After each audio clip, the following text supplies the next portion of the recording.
કરી લેજો। સૌથી પહેલા તમારે ગૂગલની labs.google ની વેબસાઇટ ઓપન કરી લેવાની છે। ઓપન કરતાની સાથે જ નીચે તમને ક્રિએટ વિથ ફ્લો નું ઓપ્શન જોવા મળશે, તેના પર તમે ક્લિક કરી દો એટલે તમને નીચે એક ન્યૂ પ્રોજેક્ટ નું ઓપ્શન જોવા મળશે, તેના પર ક્લિક કરી દો। તેના પર ક્લિક કરતાની સાથે જ તમને ડાબી બાજુ ટેક્સ્ટ ટુ વિડીયો અને તેની ઉપર ક્લિક કરશો એટલે નીચે ફ્રેમ ટુ વિડીયો નો એક ઓપ્શન જોવા મળશે।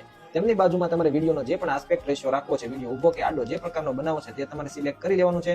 ત્યારબાદ ડાબી બાજુ એક પ્લસનું આઇકન છે, ત્યાંથી તમારી ગેલેરીમાંથી જે ફોટોમાંથી ડ્રોન શોટ બનાવવો હોય તેમને સિલેક્ટ કરો અને ડન ઉપર ક્લિક કરો એટલે ત્યાં ઓટો ક્રોપ એટલે કે એડજસ્ટ થઈ જશે। તમારી રીતે તમારે વધારે ઓછા પ્રમાણમાં ક્રોપ કરવો હોય તો તે તમે સેટ કરીને ક્રોપ એન્ડ સેવ ઉપર અપલોડ કરશો એટલે તમારો એ ફોટો અહીંયા અપલોડ થવાનું શરૂ થઈ જશે। આ ફોટો અપલોડ થઈ જાય એટલે નીચે તમને પ્રોમ્પ્ટ બોક્સની અંદર એક પ્રોમ્પ્ટ આપું છું, જો તમારે આ પ્રોમ્પ્ટ જોતો હોય તો કોમેન્ટમાં ફ્લો લખો એટલે વેબસાઇટની લિંક અને પ્રોમ્પ્ટ બંને તમારા ડીએમ માં આવી જશે।